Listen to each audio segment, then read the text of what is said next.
Good morning friends, তোমরা সবাই কেমন আছো? আশা করছি সবাই ভালো আছো, আমিও ভালো আছি। তো আরও একটা নতুন ব্লগ নিয়ে তোমাদের সামনে চলে এসেছি। তো আজকে হচ্ছে 16 তারিখ, 16ই ডিসেম্বর। কাল 17 তারিখ আমার জন্মদিন, 17ই ডিসেম্বর। তার জন্য আমি আগের দিনকে আমার পছন্দ মতো একটা ফ্রুট কেক বানিয়ে নিচ্ছি বাড়িতে। আমি মোটামুটি কেক বানাই বাড়িতে, তো তার জন্য আমি ব্যাটারটা তৈরি করে নিয়েছি। আর আজকে কিন্তু আমি বানাবো ফ্রুট কেকই বানাবো। আর দেখো আজকে হাঁড়িতে বানাচ্ছি। হাঁড়িতে যে তলায় নুন দিয়েছি, দিয়ে একটা স্ট্যান্ড রেখে ওটাকে প্রিহিট করার জন্য বসিয়ে দিয়েছি।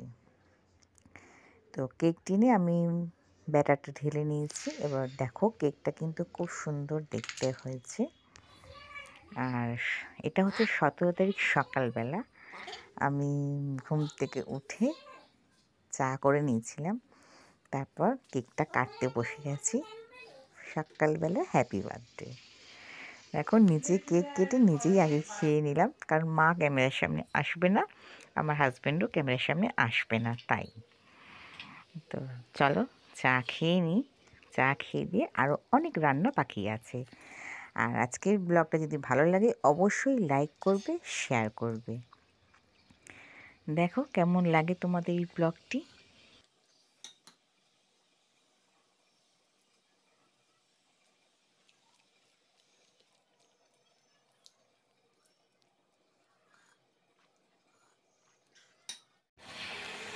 আর চাটা খেয়ে উঠে বসিয়ে দিয়েছি আছি আলুর দম। ছোট্ট ছোট্ট নতুন আলু উঠেছে, সেই কড়াইশুঁটি ক্যাপসিকাম দিয়ে টমেটো দিয়ে আলুর দম করছি।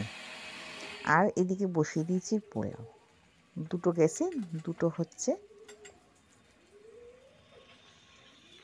পোলাওটা কিন্তু বেশ ঝরঝরে হয়েছে, আশা করছি ভালোই হবে।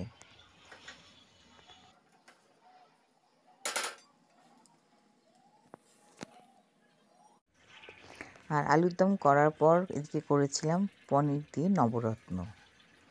পনিরের নবরত্ন করেছি। এটা কিন্তু ফার্স্ট টাইম করলাম, খারাপ হয়নি, ভালোই হয়েছে মোটামুটি। আর জানো তো সকালবেলা একটু সেজে গুজে থাকলে ভিডিও করলে ভালো লাগে, কিন্তু সত্যি বলতে সেদিনকে আমি এত ব্যস্ত ছিলাম না, ওই জন্য সকাল থেকে বেশি ভিডিও আমি করি না। আর এটা একটা আমার অনেক দিনের একটা ইচ্ছে পূরণ হয়েছে আজকে। কী ইচ্ছে পূরণ সেটা দেখতে থাকো পুরো ভিডিওটা। এই যে মানুষগুলোকে দেখছো না, এরা মন্দিরের সামনে বসে থাকে। আমার অনেক দিনের ইচ্ছা ছিল এদিকে একটু পেট ভরে ভালো মন্দ কিছু করে খাওয়াবো। হ্যাঁ, সেই দিনটা হলো আজকে আমার জন্মদিনের দিন। আমি এদের জন্যই করেছিলাম পোলাও, আলুর দম, পনিরের নবরত্ন, আর ছিল পায়েস, আর ছিল কেক। সবগুলি ওদেরকে আমি গুছিয়ে ফয়েলে করে গুছিয়ে এনে দিয়েছি।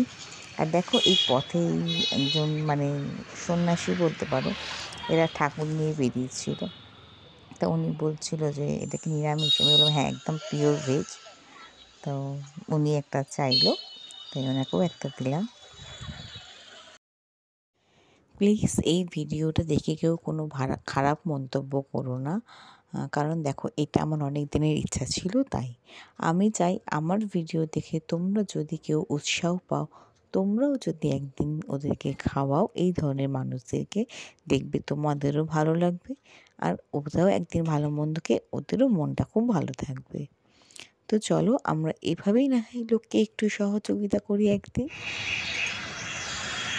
আর ওই সন্ন্যাসীকে দিলে না, ওরা এই ঠাকুরটা নিয়ে বেরিয়েছিল। তো ইনিও চাইলো, এনাকেও একটা দিয়ে দিলাম।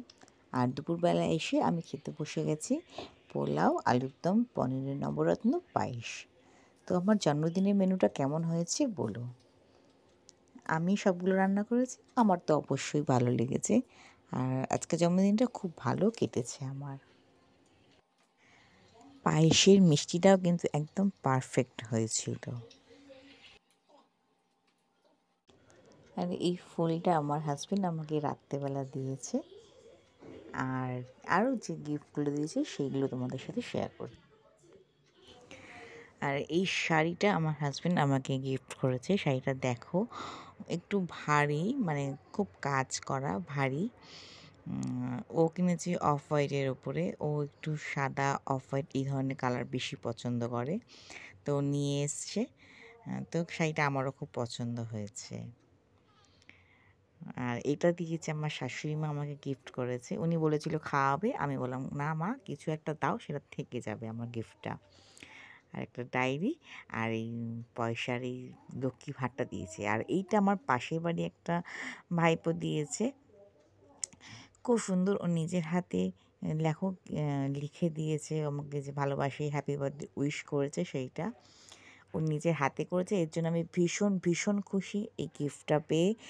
ওকে অনেক অনেক আশীর্বাদ, অনেক ভালোবাসা ওর জন্য। তো ভিডিওটা এই পর্যন্তই। ভালো লাগলে লাইক করে শেয়ার করো।